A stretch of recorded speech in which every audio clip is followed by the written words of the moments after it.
Paltrocast. AJ, Gabrielle, a pleasure to be speaking with both of you. And I'll first throw it to Gabrielle. How are you? And are you Gabrielle to everybody? Are you Gabby to some people? How does that work? Hey, listen, we're friends, so you could call me Gabby, but I'm doing well. You know, Gremlins Secrets of the Mogwai is out now, so I'm enjoying the episodes, and kids are really enjoying it, so life is good. Well, I'm going to dig into some of your credits in a little bit, but same question at AJ. Are you AJ to everybody? Was it a Screen Actors Guild thing that made you AJ in the first place? No, my dad called me AJ because he's Anthony as well, and I'm Anthony Jr., so it was just easier to make it AJ. So yeah, no, not a SAG thing. There's not a lot of LoCascios. Impressive explanation right there, AJ, but impressive vocal booth that you have with the soundproof foaming going. You don't do that every day. Like Maurice LaMarche, when I was speaking with him, he didn't have that set up. So kudos to you. But thanks.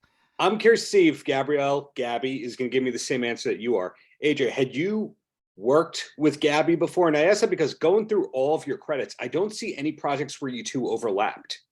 No, this is our first project together. Now, yeah. Gabby, is that the same answer? It's like, are you kidding me? You don't remember that audition we were on together? No, I mean, what's also interesting about voiceover is that we recorded during COVID for the most part, so we didn't really have a chance to be in the booth together.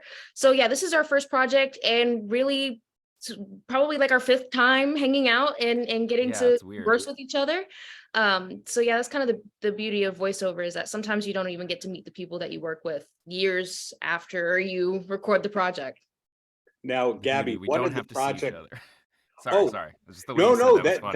It's totally an interesting thing as an interviewer to see when you get paired up as to whether or not the people have spent weeks and weeks and weeks together, or this is their first time meeting and they're going, by the way, I liked your work. And if they've even seen the project they've worked on, that's a Zoom reality right there. Yeah, that's something that there's people I know who are on big hit shows, and I'm like, oh, I love the episode. And they're like, I've never watched it. But we're definitely watching this show. And it's funny, Gabby and I sorry, I didn't mean to steamroll your question. In passing, I saw her walk by pre-pandemic, where I was just like, oh, that's Elle. Okay, cool, bye. But we weren't introduced. I think you literally just walked through the room, so. Yeah, that was probably it. I think that was it. Yeah. Well, Gabby, going through your credits here, you have been on dozens of episodes of That Girl Lele, and being an old man at this point, I didn't know how huge That Girl Lele was until I recently looked at how many Instagram followers you and the rest of the cast had, and what a tremendous show that is. So when you have the bio out, the handlers go, you're going to be speaking with Gabby. This is where you should know her from. I think that they're going to have to put Gremlins first, then That Girl Lele. Am I correct about that? Yeah, I mean, listen, that would be a huge blessing if, Gremlins keeps rolling the way that it is. And just talking about That Girl Lele, that has been such an amazing journey for me. And hopefully Gremlins continues to have the same type of lifespan. We get, hopefully season 2, season 3, season 4. I would be down to do it. Hopefully, AJ, you'd be down to do it too. But yeah, I hope kids really enjoy our project as much as we do. The response has been really positive, so I hope that continues. Now, I'm going to throw the same question at AJ in a second there, but Gabby, how much of the Gremlins history and world were you familiar with before landing this great role? You know what? It's funny because pre-pandemic, my family used to do like this Friday night movie type thing where we would either go to the movies or my dad would find a really old vintage movie and we would watch it home. So Gremlins was one of the films that we ended up watching. And then a couple of weeks later, I just by chance happened to have the audition for this project. So I knew of the first film. I had watched it a couple weeks before the audition, but that was really my extent of it. I wasn't alive when the original film came out. I just had my 18th birthday. Yeah. But yeah, definitely knew about Gizmo and all of his shenanigans. Shenanigans is a good word there. AJ, you have the coveted role of Gizmo in this, and diehards know that Howie Mandel originated or at least helped make that role famous. And your credits are very interesting in that you've done a lot of roles that somebody initiated and you've been able to take it over. And I don't just mean Frank Drebin from the video game, and I don't just mean Marty McFly and all that. it's cool to see that you were able to bring something new to the table here. But did you feel pressured to sound like the original Gizmo? Yeah, I mean, that's the weird thing about anytime you do, a legacy voice like this where someone has created it essentially and you've inherited it.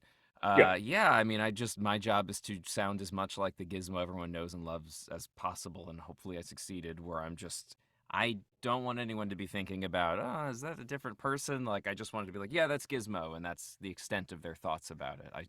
Should mostly be invisible.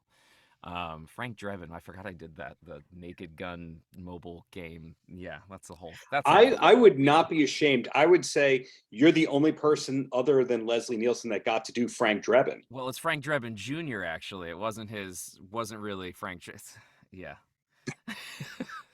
Well, well, Gabby, it's great to see that you're working nonstop, just like AJ for the past couple of years.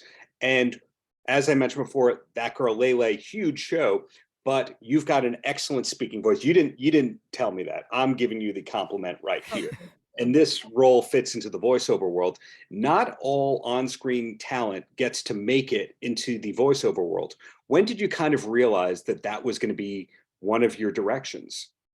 Well, when I first moved to LA, you're kind of just trying to spitball things. You're trying to figure out where you fit in. You want to be an actor, but you don't know if you're going to be a film actor or a TV on-screen actor or a voiceover actor. So I remember doing just thousands of voiceover auditions and not booking anything. It was just kind of a huge shot in the dark. You record the audition, you send it in.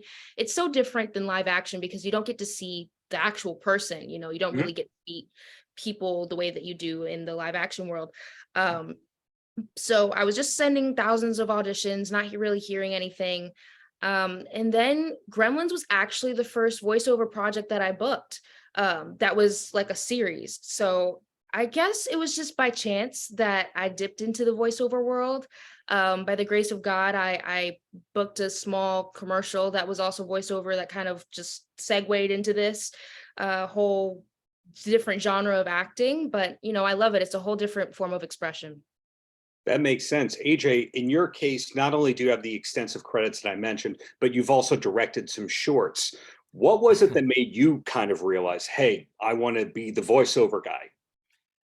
I mean, I don't know if that was ever a conscious decision. It was just kind of something that keeps happening, which I'm more than happy to accept. But no, it was just kind of like I did the Marty McFly game years ago, and or the Marty McFly game, Back to the Future. I was Marty in it. Same thing, let's be Same honest. thing, the Marty McFly game. Yes, this is what everyone calls it. And that kind of was like a fun initiation into that world, and I was like, oh, this is really cool. But I mean, I do so many other things. I was very lucky that voiceover kind of stuck, and it's a lot of work. But once I Mhm. realized how much fun it was, I definitely put a lot of effort into being able to, what's the word I'm looking for, cultivate that. But yeah, because voiceover, I mean, extends out into so many things. And now with motion capture and stuff, like getting to do stuff like God of War or Fallen Order or any of those things is like, it's just an extension and kind Mhm. of in a weird way circles back to on camera acting. Yeah, it's all one big circle. Nerdy follow-up question for you, AJ. Mhm. When I interview guitar players, they're always eager to plug their amps or their custom guitars or pedals. When you speak to singers, they're eager to plug their version of the microphone, or which, I use an SM57 like the Beach Boys. In your case, do you have any endorsements when it comes to microphones or sound gear? No. So the agent has to get on that, in other words. Yeah, I have no idea. I don't even know what I'm using. A PreSonus. No, I have no idea. I didn't mean to put you on the spot there. No, it's funny. I wish I did. I wish I had some. I know what I don't like, but I don't know if I can say that. Don't get the big globular ones. If you're starting off in voiceover, invest in something that's not the big circular things that everyone has. But yeah, no, I don't need MX something or other. Sorry. It's Hey, different. whatever it It's is. different. There are some people who are very passionate about microphones, and I know those people. They're like, "Oh, it's a cardioid mic from 1940s." I'm like, I don't care. So There you go. And last question at you, Gabby, before I let you go. Are you allowed to say what's next, what else you're working on, or is it all Gremlins all the time for the foreseeable future, and that's all we can know until Hollywood Reporter says so? Well, you know what? New episodes of That Girl Lele come out really soon. I believe they come out in the fall. We don't have a specific air date yet. But yeah, so That Girl Lele is coming out. Gremlins, of course, every Thursday on Max. And I have a couple of other things that I can't, I'll get in trouble if I say, but yeah, keep checking up on my Instagram. The Gram. Well, AJ, Gabby, thank you both for your time. Congratulations on this excellent work, and really looking forward to what's coming from both of you in the near future, whether you're on camera, off, behind it, whatever it is, just keep it up. Thank you so Thank much, you. dude. Paltrocast.